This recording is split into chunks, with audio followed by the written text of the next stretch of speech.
¿Quién fue Patricio Vara Mateos? Esta es una de las actividades que el mes de febrero de 2025 organizó el Consejo Pastoral de la Parroquia de Rectivía de Astorga. Una actividad para celebrar 50 años de la construcción de esa iglesia hoy convertida en el corazón del barrio. Patricio Vara Mateos fue el encargado de dar vida a un proyecto que medio siglo después vive y hace vivir a una comunidad que se enganchó a un cura llegado de Santibáñez de Tera, diócesis asturicense. Un sacerdote, Patricio Vara, dispuesto a pregonar el evangelio de la libertad y del compromiso. Esta es una parte de la historia de ese hombre que, sin renunciar al púlpito, descubrió el secreto de las catacumbas. Secretos en voz alta que nos ayuda a descubrir el único hermano que le sobrevive, Zenón Vara Mateos, el único capaz también de guiarnos por la zamorana Santibáñez de Tera y por la casa familiar que vio nacer en 1931 al siempre inquieto, diferente, hasta modélico hermano mayor, Patricio. Bueno, pues Santibáñez de Tera es mi patria chica. Allí nací y allí me crié un poco, porque salí muy pronto de Santibáñez y he andado vagando por ahí hasta aterrizar en este momento aquí en Salamanca. Santibáñez es verdad que es un pueblo privilegiado porque tiene, tiene unas proporciones, digamos, sociológicas muy marcadas. A mí me gustaba mucho ir a Santibáñez, sobre todo cuando me pasaba temporadas fuera. Como después me casé también en otro lugar, mi vida ya se cambió y Santibáñez fue, pues, ya el sitio donde llegó un momento que iba como invitado. O sea, ya no era más que un pueblo más de los que yo había vivido. En mi familia, pues a lo mejor se trataba también de una familia privilegiada, porque mi abuelo Zenón, que por eso me llamo yo Zenón, porque después de haber nacido, no sé si 7 u 8 hijos, mis padres tuvieron 10 hijos, pues preguntó que si no iban a poner a ninguno Zenón. Y ya dijeron, bueno, pues el próximo.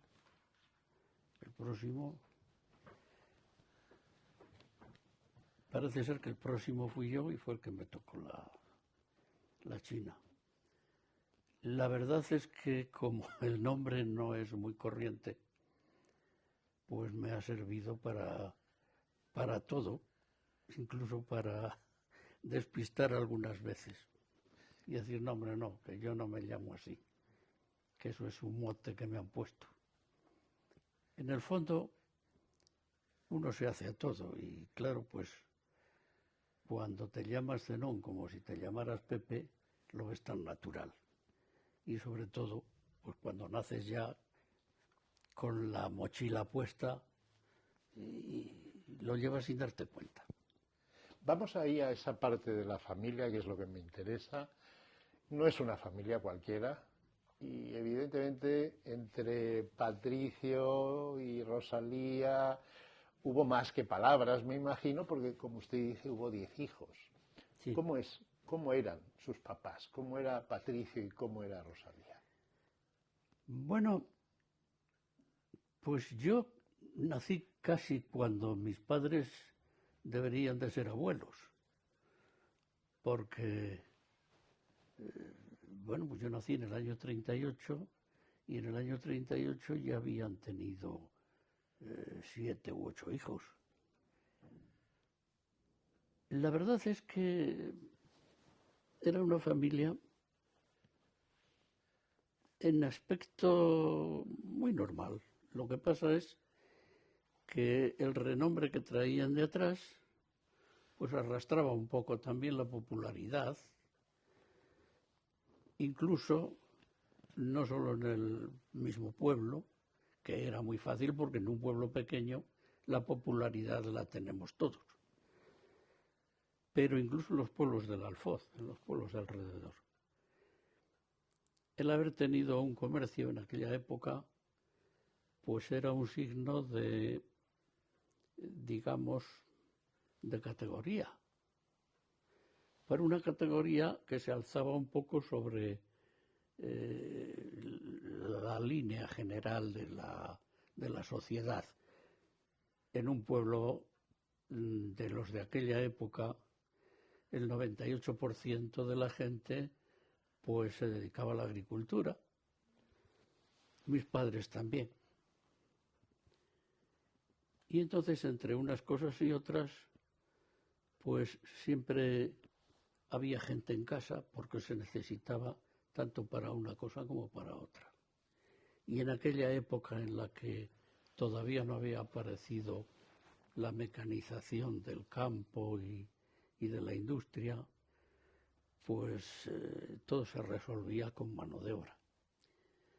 Y gracias a Dios, pues era una casa donde no se distinguía muy bien quién era de la familia y quién era el añadido, porque allí a todo el mundo se le trataba igual. Tanto es así que yo, cuando tenía 3 o 4 años, o 5 incluso, entonces, en fin, nacíamos un poco más ignorantes y tardábamos más en enterarnos del mundo. Se me ha ido un poco el santo al cielo. No sé dónde estaba. Que estábamos en esa casa extraordinaria donde no se sabía quién era de la familia y quién Exactamente. no, y quienes uno sabría. Pero ahí llega usted muy tarde, ¿no? Ya casi cuando dice sus padres podían ser abuelos. ¿Cómo eran sus hermanos? ¿Qué recuerda de esa vida más de familia, más de hermanos? Los que sobraban en la casa, dejémoslos fuera. Los hermanos, ¿qué relación había? Pues la relación era muy buena. En realidad yo era el pequeño de la casa y con ser el pequeño, pues la verdad es que no tenía mucho alivio porque a mí me mandaba todo el mundo. Y en fin, yo no tenía autoridad. Incluso solía decir algunas veces, ya verás cuando yo sea más grande que tú, pero nunca llegué a serlo, claro, siempre iban delante. Pues mis hermanos eran, pues yo creo, claro, para ser objetivo, juzgando a un hermano es muy difícil, porque siempre está la sangre y siempre está la unión. Pero yo creo que eran unas personas que, en fin, que eran buenas personas, eran unos hermanos que se entendían bien con todo el mundo. Yo jamás escuché en casa pendencias con otros jóvenes o riñas con compañeros, o jamás. No, o sea, no sé si es que no, en fin, no estaban acostumbrados a las pendencias y a esas cosas, discutirían, pero bueno, jamás oí una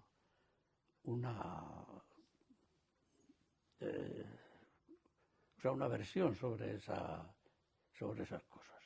¿Cómo era Patricio en concreto, que es de quien tenemos que hablar? Patricio. Pues Patricio era, si cabe, un poco el ejemplo de la familia. A Patricio, yo creo que le alumbraron con una cera muy resplandeciente cuando nació, porque era de verdad un poco distinto. Siempre tenía, bueno, yo tengo que decir también, yo tenía 8 años menos que él, entonces siempre fui 8 años detrás. Pero cuando yo tenía ya 8 años y él tenía 16, pues yo ya entendía un poco cómo era Patricio. No era ni mejor ni peor que los demás, ni más listo ni más tonto. Era algo distinto y tenía como si dijéramos, pues una especie de una forma de ser como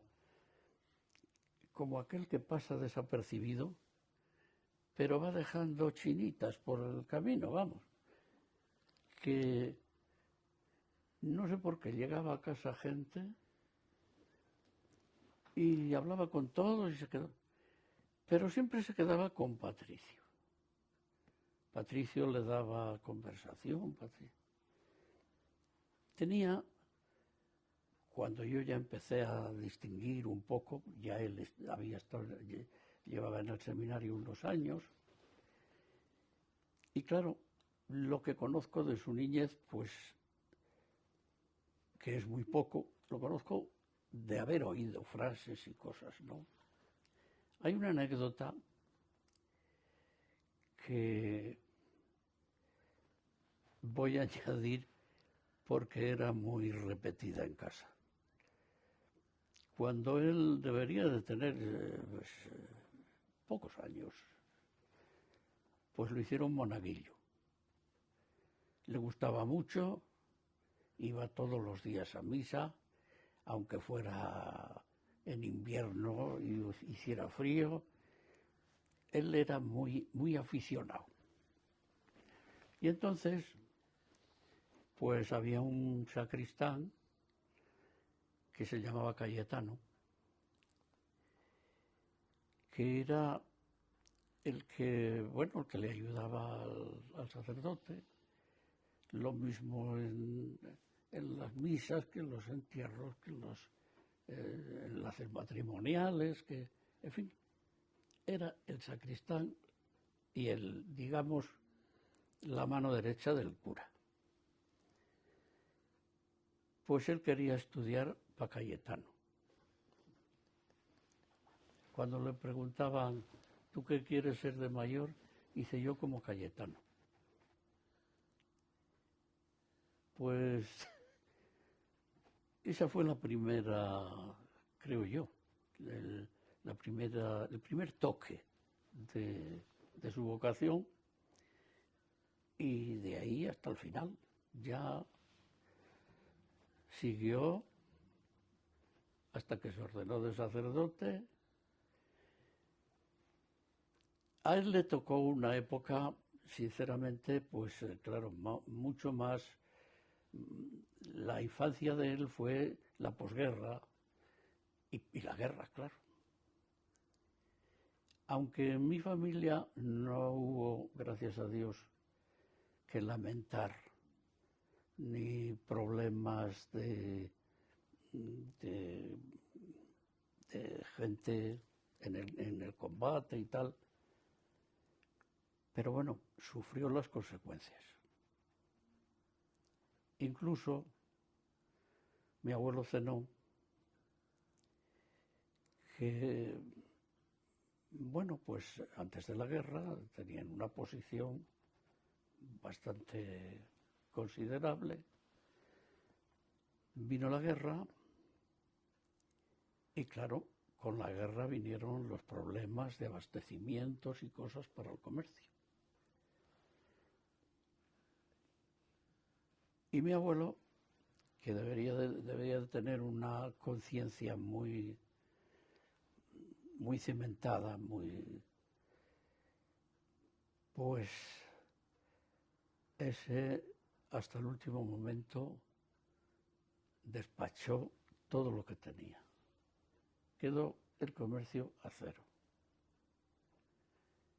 Jamás se aprovechó de lo que llamaban el contrabando, de nada. Y eso, claro, hundió un poco la economía de la casa. Pero en realidad pues no se notó. Simplemente pues hubo que atarse un poco más corto el... Patricio, ¿qué hacía? Su padre. En ese momento, ¿qué hacía? Mi padre no era un negociante en sí. Mi padre era más labrador.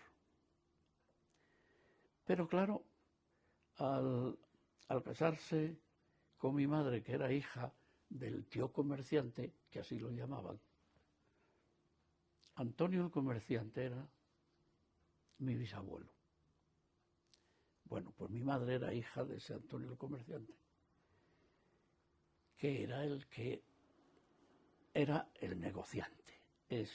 Era de los que incluso pues le tocó viajar a donde estaban las fábricas de hilaturas de telas y cosas de esas. A Béjar supongo yo que le tocaría venir alguna vez. Y parece ser que viajaba con 2 o 3 mulas que iba atada una a la otra y viajaba, pues claro, porque en un carro no se podía ir a los sitios porque había un momento en el que ya no había camino y había que ir por senderos y demás, sobre todo cruzar montañas y cosas de esas. Pues le tocó, a ese abuelo le tocó. A mi abuelo Zenón ya no. Mi abuelo Zenón ya se había inaugurado el ferrocarril. Y mi padre, pues entró en la casa por ser un buen hombre, porque le gustó a mi madre, sencillamente. Supongo yo. Por eso la casa, esa casa que hemos visitado, tiene incluso esos recuerdos de una cuadra, de lo que ha sido. Yo creo que se ha quedado la tienda como estaba, o sea, no se ha movido y sigue estando como estaba. Sí. Ahí jugaba también Patricio, ¿jugabais todos los chavales o era un lugar sagrado? No, la tienda siempre había gente. Allí no había horario. Incluso muchas veces estábamos comiendo, llamaban a la puerta y despáchame que necesito esto. O sea, la puerta siempre estaba abierta. En realidad,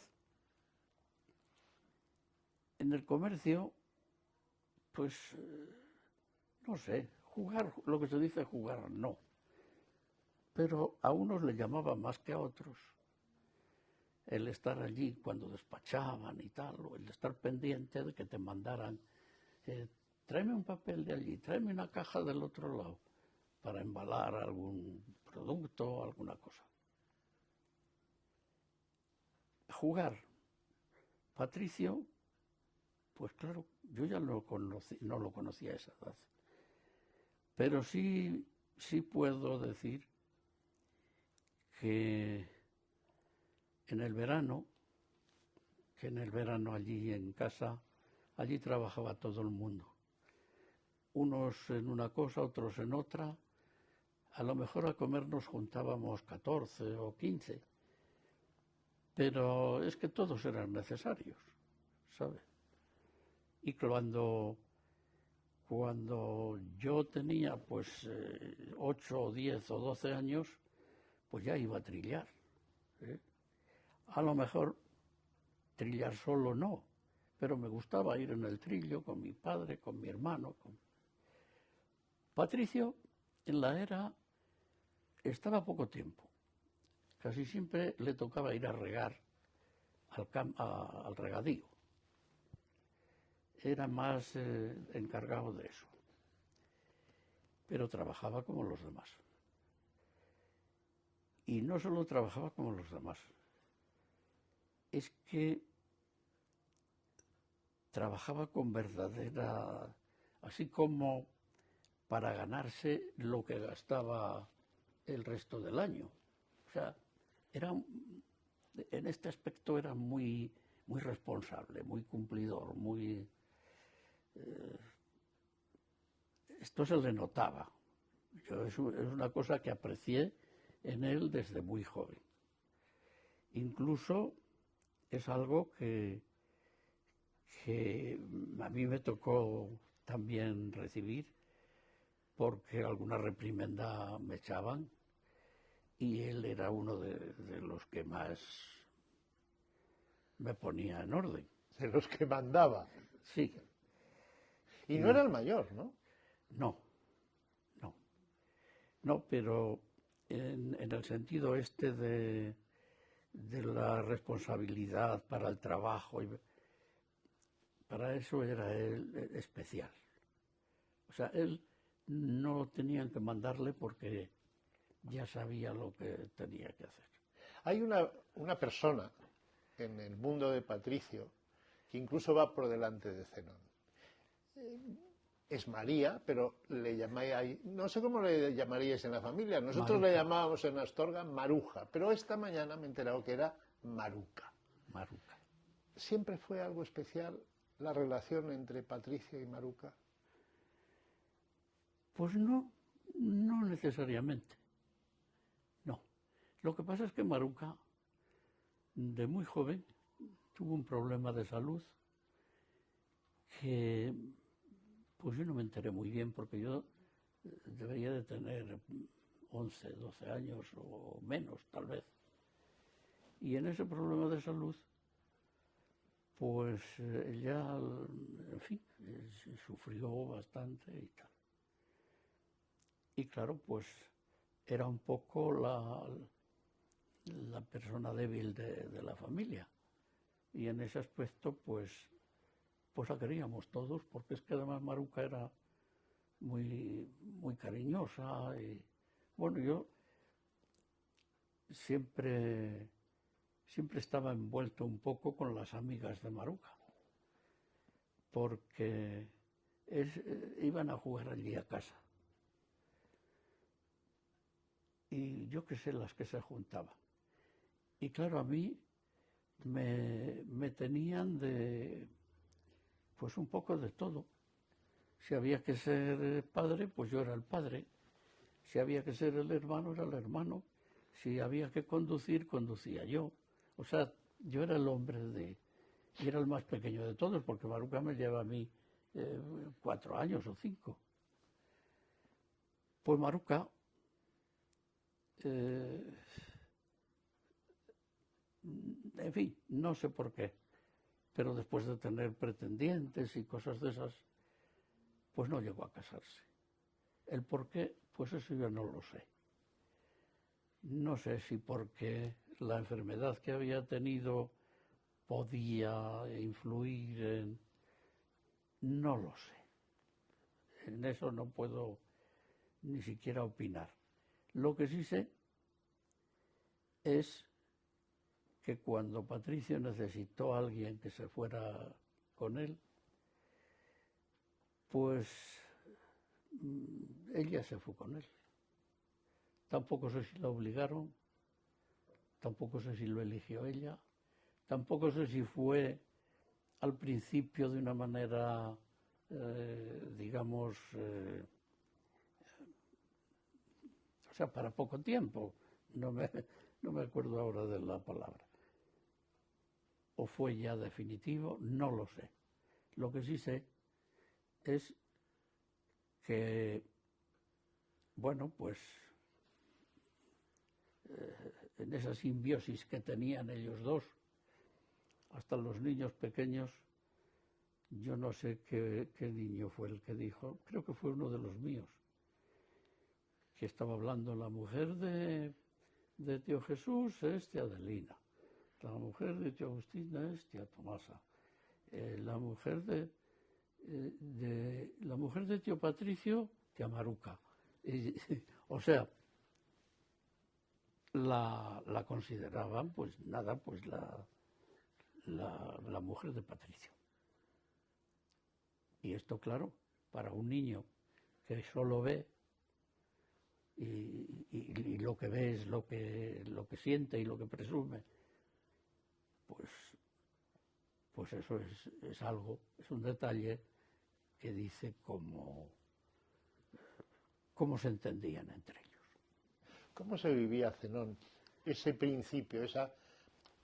Tu hermano quería ser Cayetano. como Cayetano, pero resulta que el hombre marcha a un seminario y no marcha tampoco a un seminario cualquiera, porque en aquellos años ir a Comillas era como ir a Roma. ¿Eso cómo se vive en casa? ¿Cómo os lo transmiten en casa? Ir a Comillas a hacerse sacerdote. Bueno, Comillas fue a hacer una licenciatura, me parece que tenía derecho canónico, pero hay una cosa que, mira, pues esto me recuerda que cuando él empezó los estudios, no los empezó en Benavente, que era donde solía ir, pues eso, los pocos chicos que salían así del pueblo, ¿no? O a Zamora, Pues no, había en un pueblo de Vidriales, que se llama Rosinos, había un sacerdote que preparaba a los niños que quisieran ir al seminario, los preparaba para ingreso, incluso algunos, los más aventajados y tal, pues ya empezaban en segundo, o sea, no hacían el primero incluso allí también.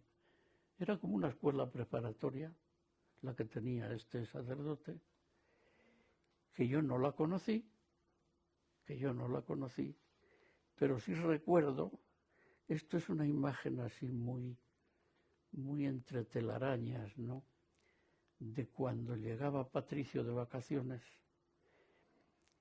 que tenía unos carrillos como inflados y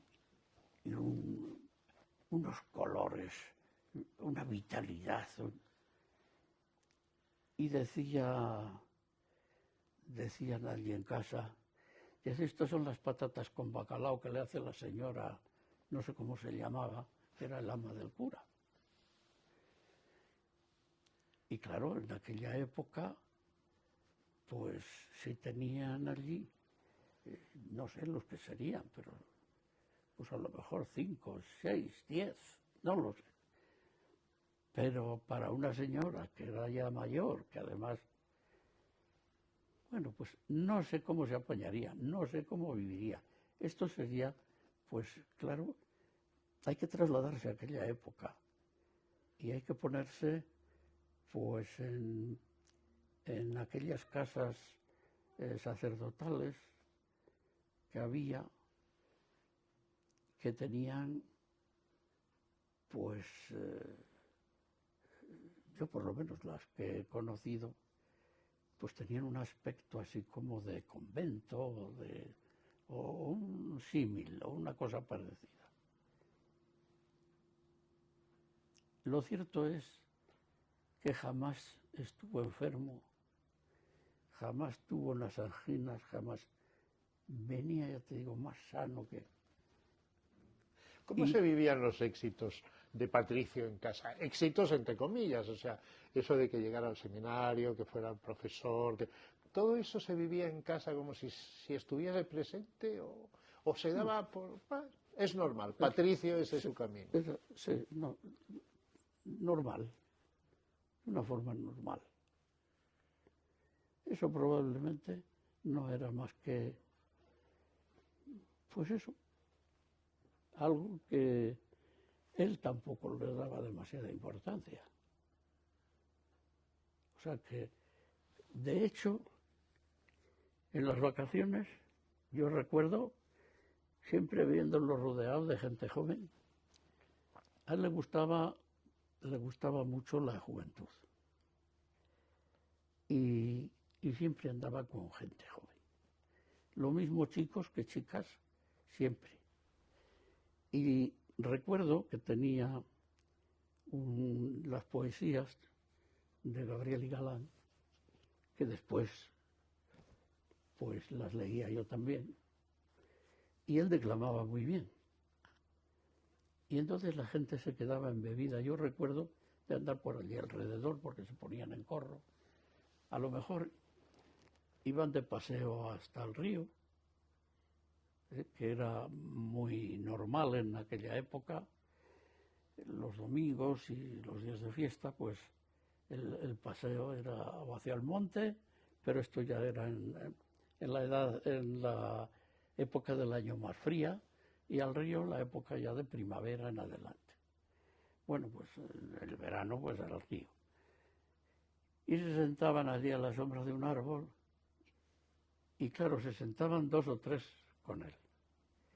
Pero al cabo de un rato ya había un corro que no se cabía, y todos a escuchar a Patricio. Y claro, las poesías de Gabriel y Galán, pues se ve que a la gente le gustaban, ¿no? Y porque claro, son muy entendibles, son muy fáciles de leer y de entender. Y tengo estos recuerdos yo, porque a mí algunas veces me daba envidia, ¿no? Me daba envidia que fuera él el que aglomerara a la gente así. Pero bueno, él no le daba tampoco gran importancia a estas cosas. Cuéntame, hoy en las fotos hay de repente, pues precisamente en tu boda, un sacerdote fuerte, robusto.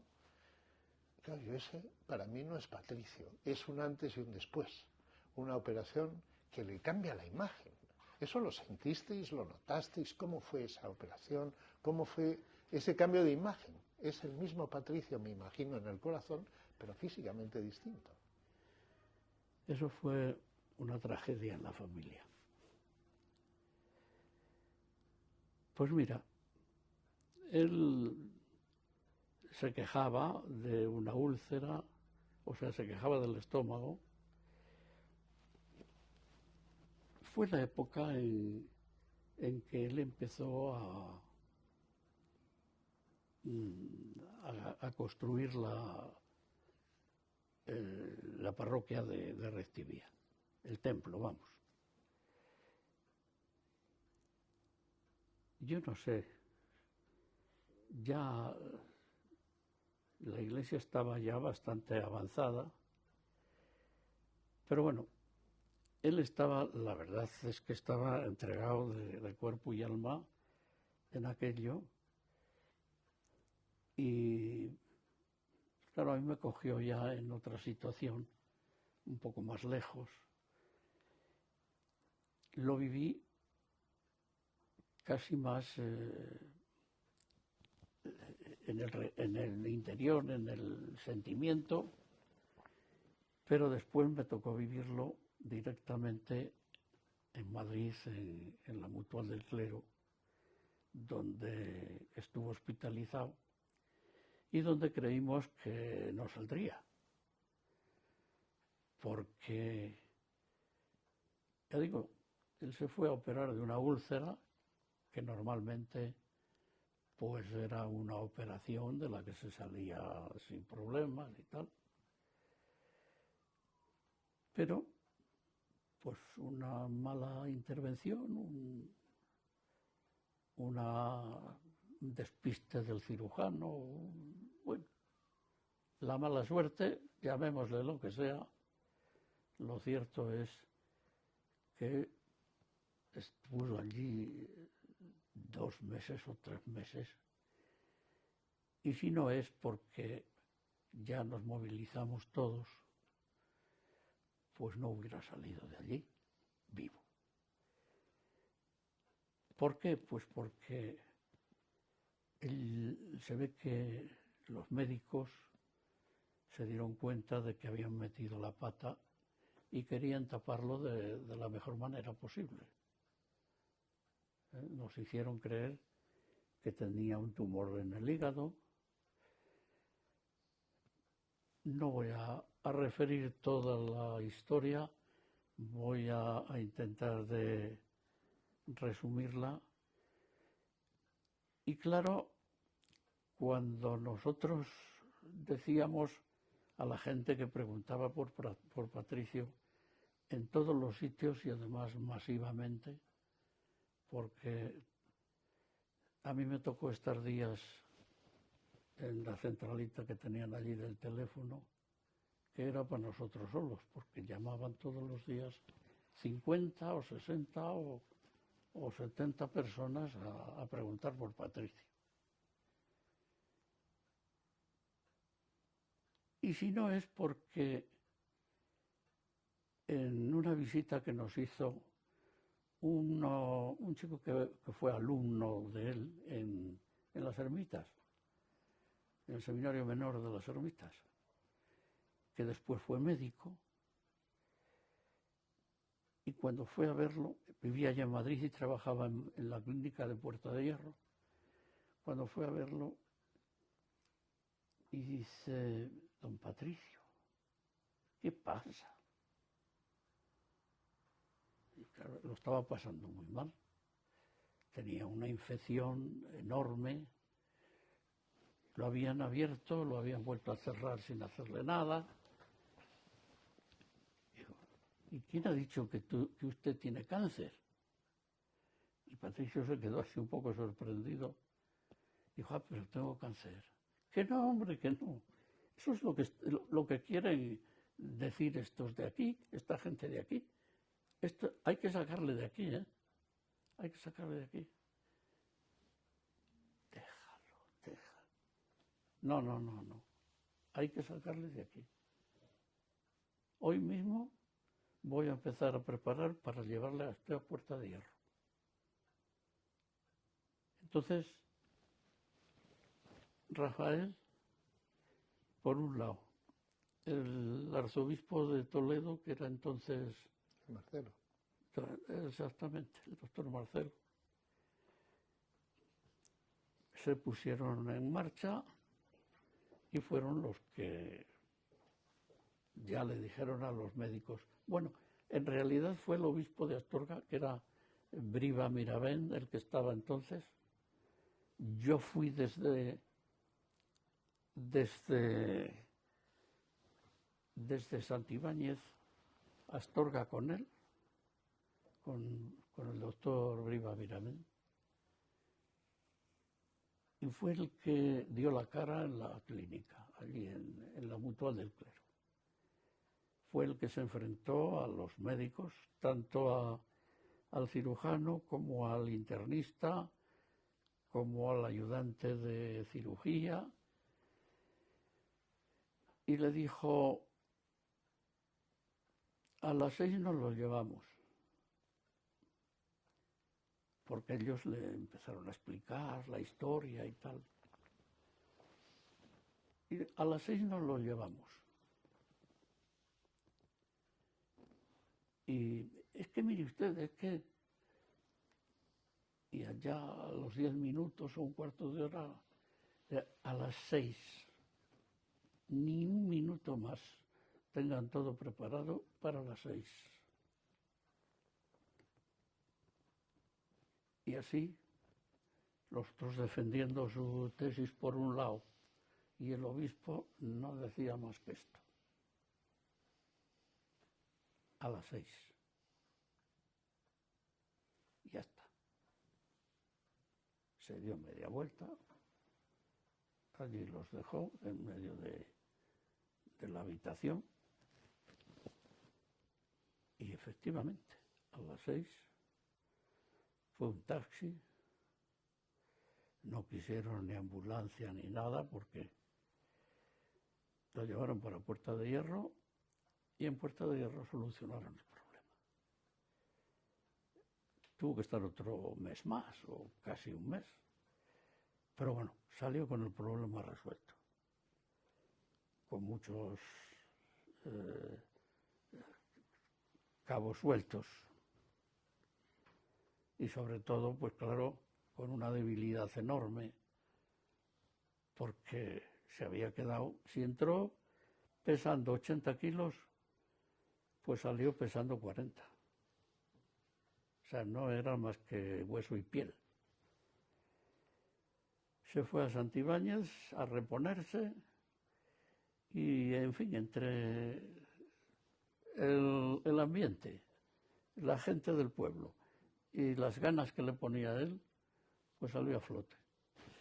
¿Crees, Zenón, que uno de sus grandes logros, por así decirlo, pero sí su niña de los ojos fue Rectivía, su parroquia de Rectivía. Ese fue para él un premio al final de su vida, no digo de su vida que siguió, sino sobre todo en su vida religiosa. Aquel espíritu que encontraba en los jóvenes, que tú me has hablado, sí. Ese fue su... Sí, bueno, él de eso no hablaba, él de esas cosas, yo jamás pude tener una conversación, digamos, así de hombre a hombre, vamos, tratando de... No, sobre todo con nosotros en casa, jamás nos explicó algún problema de los que traía siempre a cuestas y tal. Él te dejaba los efectos secundarios, ¿sabes? ¿Y por qué digo esto? Pues, por ejemplo, en toda esta época de ajetreo y de viajes a Madrid, a este lado, al otro, se había comprado un R8. Y el R8S, pues, debió de padecer mucho también, porque yendo a Madrid una vez, se le quedó en Villalpando. En Villalpando había un taller y allí lo dejaron, en el taller. Y ellos cogieron y pasó un camión, paró el camión, iban 2 o 3 con él, no sé. Total que el camionero los llevó a Madrid. Y a mí me llamó, cuando llegó a Madrid me llamó y dijo, mira, ha dejado en Villalpando el coche en el taller, me dijo cómo se llamaba y tal. Dijo, encárgate tú de él. Nosotros desde Pozo Antiguo a Villalpando teníamos 40 y tantos kilómetros. Bueno, pues claro, pues fui a ver qué pasaba. Y me dijo el mecánico, pues mira, pues está el motor fundido, hay que ponerle todos los cilindros nuevos y tal. Bueno, es que es una operación de... ¿Y cuánto va a costar? Pues no sé, pues alrededor de 30.000 pesetas o así. Bueno, pues arréglalo. Lo arregló y me volvió a llamar y me dijo, mira, llévatelo tú para Pozo Antiguo, el coche, y vamos nosotros por ahí, que vamos en el coche de Zamora, vamos por ahí y nos recoges en Toro.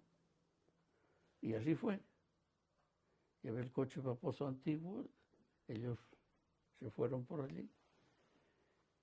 Pero esto fue en otro viaje ya, porque en ese viaje ya el coche tardaron en arreglárselo por lo menos 10 o 12 días. Y estos son los efectos secundarios que sufríamos la familia. Pero de lo demás... Así que como eres todo un señor, seguro que no me vas a hablar de don Camilo y ese pago gracioso en donde a tu querido hermano casi lo despiden de Astorga. Eso no me lo vas a contar tampoco, porque no lo sabes. Pues de eso no sé nada. De verdad, ni idea. De eso no sé nada. Así que cuando Maruca y don Patricio se van de Astorga, tú no tienes ni idea por qué se van. Ni idea. Qué buen señor. Ni idea. Y qué buen hermano. Le pregunté un día, cuando estaba en Valladolid, fuimos a verlo, y le dije, pero bueno, ¿y cómo te has venido a Valladolid? Pero ¿por qué no has dicho algo, hombre? ¿Por qué no? Dijo, pues mira, por 17 motivos. El primero, porque no me ha dado la gana. Y los 16 restantes, igual. Esta era la contestación suya. Y bueno, pues muy bien. ¿Vale? Todos sabíamos que había cometido un error. que no debería de haber salido nunca de Astorga. A mí, desde luego, ni me pidió consejo, ni parecer, ni nada de nada. Y, por supuesto, pues yo nada le iba a decir. Aparte de que yo siempre le tuve un respeto especial, pues porque a mí me resolvió muchos problemas. Muchos.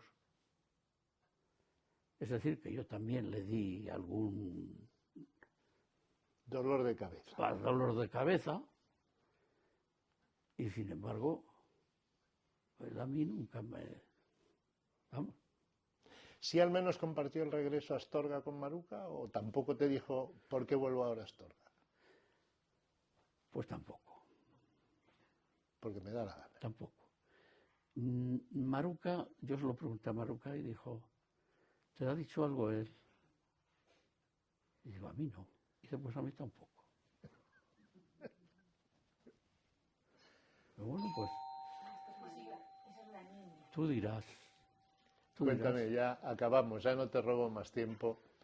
¿Qué idea, qué es lo que te gustaría, después de aquella fiesta, de aquel reconocimiento popular en Astorga, qué es lo que te gustaría quedase de tu hermano en Astorga?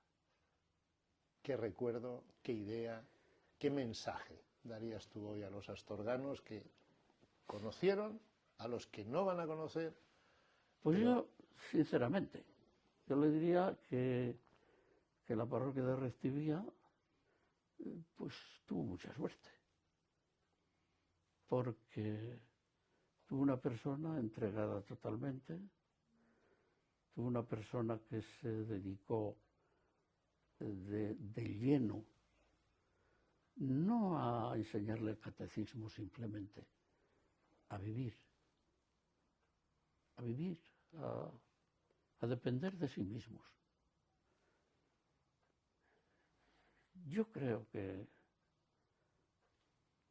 todo se olvida y supongo yo que esta historia pues durará a lo mejor lo que dure Blas.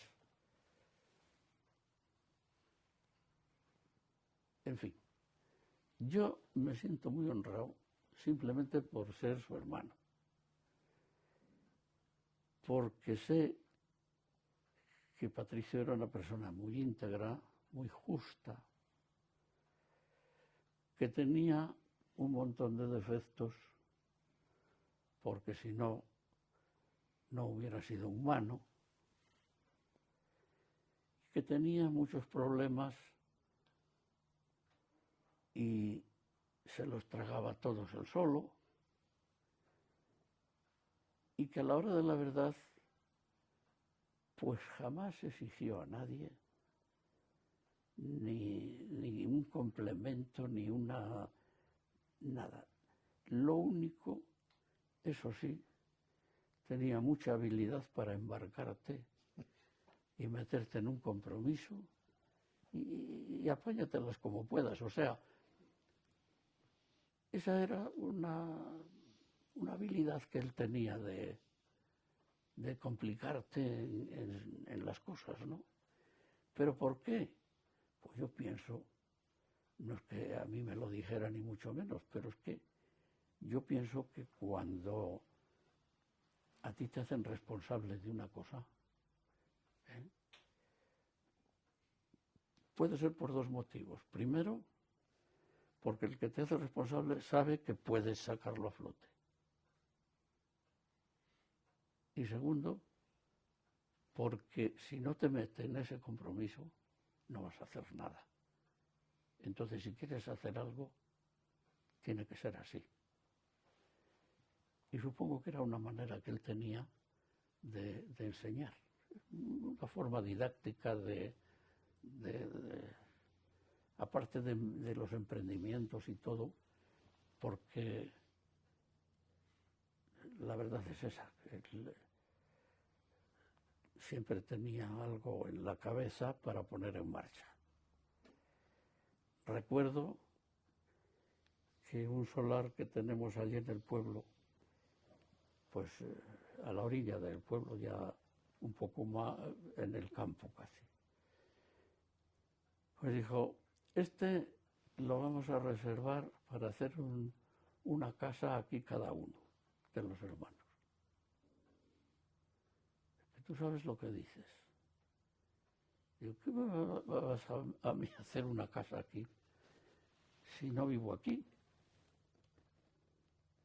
Si mis hijos a lo mejor nunca vienen a parar aquí. Hombre, pero quedaría muy bien. Aquí 6 casitas. Pues mira, bueno, vosotros pensadlo. Ideas de estas, algunas muy peregrinas, desde luego. Te las sacabas y claro, él cuando se ponía en un proyecto, en una cosa de esta, supongo yo, que haría sus preámbulos económicos, de posibilidades y tal, digo yo, pero que las ideas las lanzaba así. Y unas eran buenas y otras no eran tan buenas. Pero como era muy tozudo también, porque a veces decía, meto la cabeza por aquí y hasta que no la metía no paraba, bueno, pues eso a qué le llevó, pues a conseguir muchas cosas que yo sin ir más lejos no hubiera conseguido. Hasta hacer vino, creo, ¿no? Y traer a gente de Astorga ahí a la bodega, una bodega que se debió inventar él, ¿no? Porque vino habéis hecho en casa, ¿no? Sí. Sí, también. Sí. Toda la vida. O sea, antes incluso de Patricio. Vida, sí. No fue idea de Patricio lo del vino. Toda la vida. Lo del vino era ya, bueno, era uno de los ingresos que había. Pero lo de dejarle la bodega a él fue precisamente por eso, porque me das un poco de agua. Porque había gente que no conocía las bodegas y le encantaba traerla. Y traerla, pues si a mano viene, yo qué sé, pues a altas horas de la noche, bueno, en eso era imprevisible. Tan pronto se presentaba a una hora como a otra, como sin decir nada. Algunas veces llegaba y dice, vamos a hacer esto.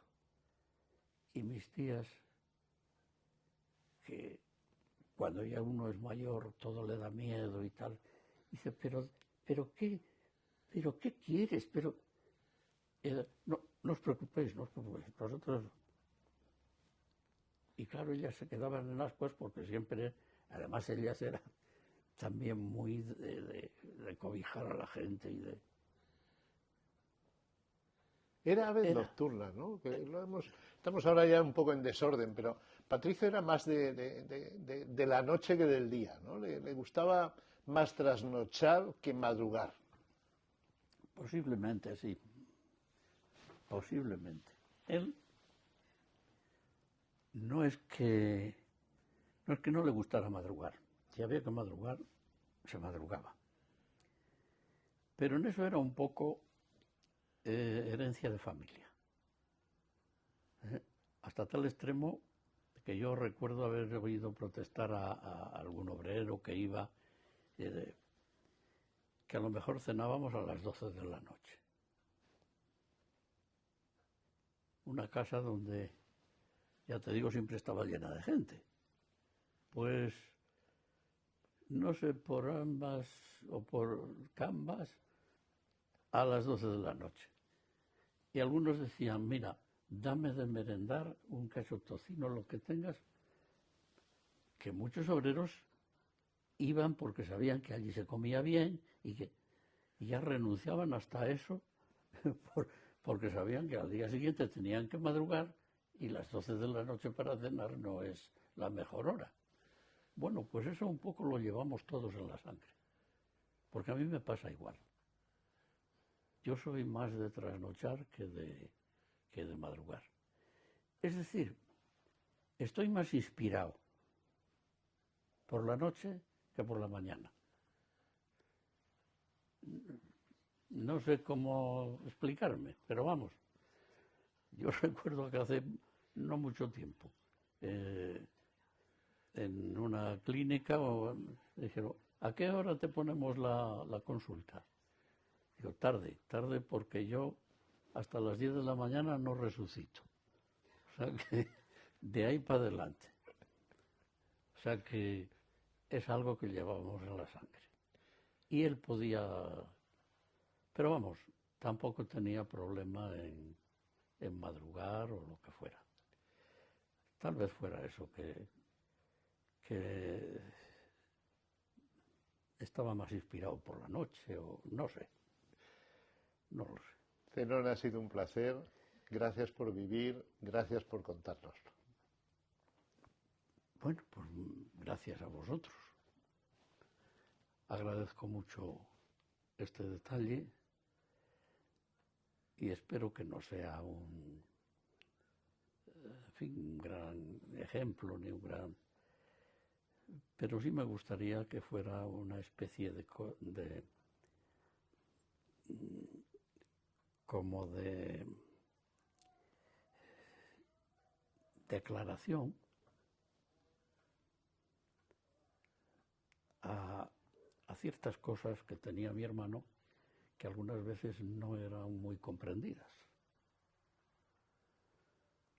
Porque jamás he oído una queja de él. He oído muchas alabanzas, pero jamás he oído... Sin embargo, yo sé que él tenía genio, que él tenía, en fin, sus callos, y cuando a uno le pidas el callo, pues por muy en gracia de Dios que esté, le hace daño. Y cuando a uno le duele algo, pues mira, si no grita, por lo menos se sale un poco de... Espero que esto explique, o sea, dé pie para explicarse a alguien. Pues mira, a lo mejor en aquella ocasión, no lo sé. Si es así, pues lo agradezco además. Muchas gracias.